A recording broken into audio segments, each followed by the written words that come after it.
On the 15th of August 1769, a boy was born on the Mediterranean island of Corsica.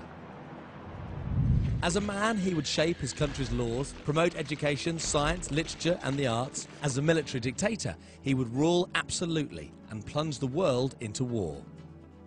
This is the story of Napoleon Bonaparte.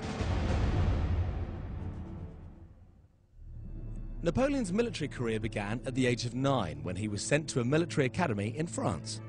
He graduated from Paris's prestigious military school in 1785 and was commissioned as a second lieutenant in the artillery, where he quickly rose to prominence after the outbreak of the French Revolution in 1789. In late 1793, Napoleon was sent to the naval port of Toulon, which had rebelled against the new French government and joined the British. Lieutenant Colonel Bonaparte forced the British ships out of the port, and in the assault that followed, the city was recaptured. Napoleon was promoted to Brigadier General. In 1795, an armed mob of royalists tried to overthrow the French government. Napoleon was put in charge of the defensive force and successfully crushed the insurgents. This triumph won him money, fame and the support of the government. Within weeks, he was romantically linked with society star Josephine Beauharnais, and in 1796 they were married. Just days after his wedding, Napoleon led a successful invasion of Italy. The attack introduced a new era of French empire building and gave Napoleon a taste for victory. Military success continued through 1797 as Austria was defeated and Belgium, Holland and the Rhineland became part of France.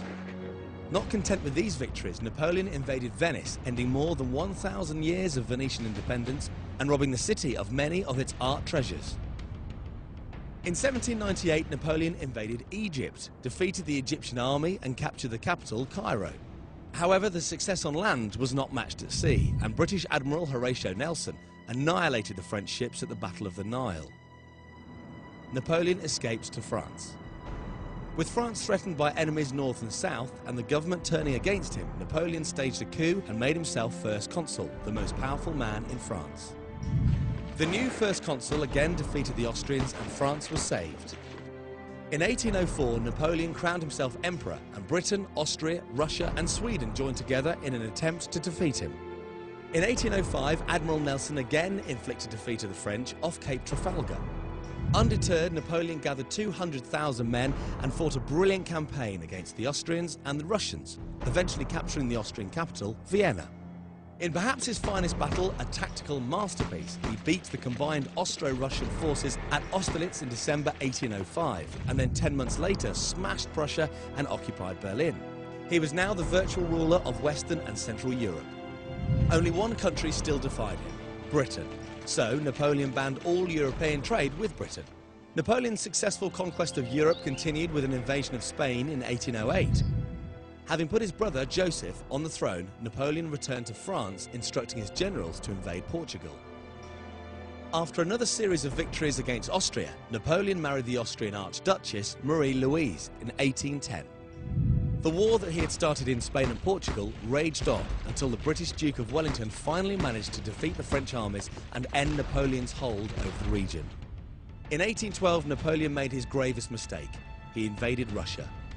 Although they took Moscow, the French, like the Nazis 130 years later, were unprepared for the Russian winter.